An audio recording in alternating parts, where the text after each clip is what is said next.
Good afternoon, everybody, and welcome to the Camarda Wealth Channel. I am your host, Troy Lerche, bringing you some news from the week ending May 14, 2021. We wanted to build on last week's discussion of CAPE, or the cyclically adjusted price to earnings ratio, with some specific examples. This week, the CAPE is 37.32, which is slightly down from last week's 37.84. We wanted to discuss a little bit about our bull bear indicator, which is a comparative measure of a rolling 1-year time frame, and we still remain in cyclical bull territory.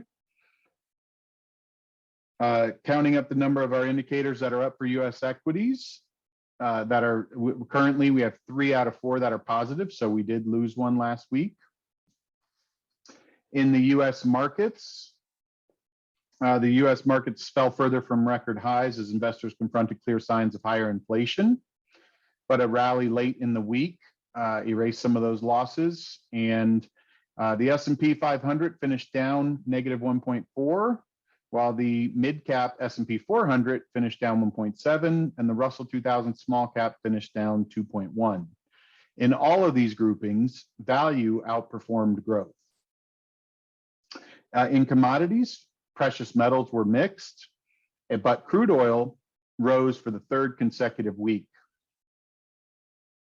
In U.S. economic news, the number of Americans filing for first-time unemployment claims fell to a new pandemic low, reflecting the more aggressive efforts by companies to hire workers in the economic recovery.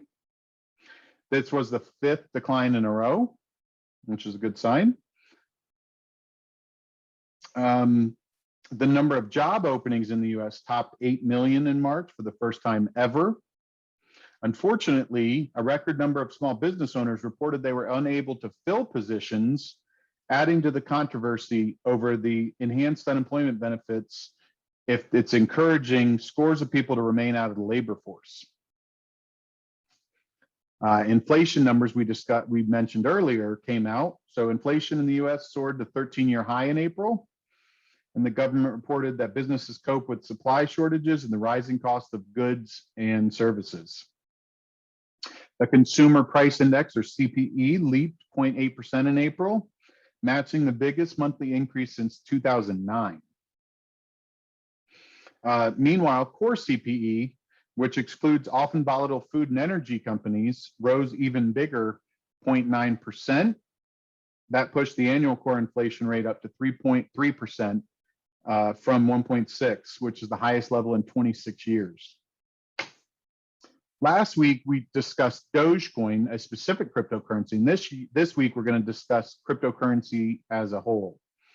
Last week, the total market value of the 300 largest cryptocurrency assets surpassed the value of all physical U.S. gold or physical U.S. dollars in circulation. Statistician Willie Wu analyzed recent trading data and concluded this year's bull run is different from the rest because speculative hands are not holding, and seasoned investors, including banks and institutions, are buying up the slack at higher prices than ever. He is quoted, "This cycle is different. The movement of coins to strongholders is unprecedented." Well, that's all for today for your Week in Wealth.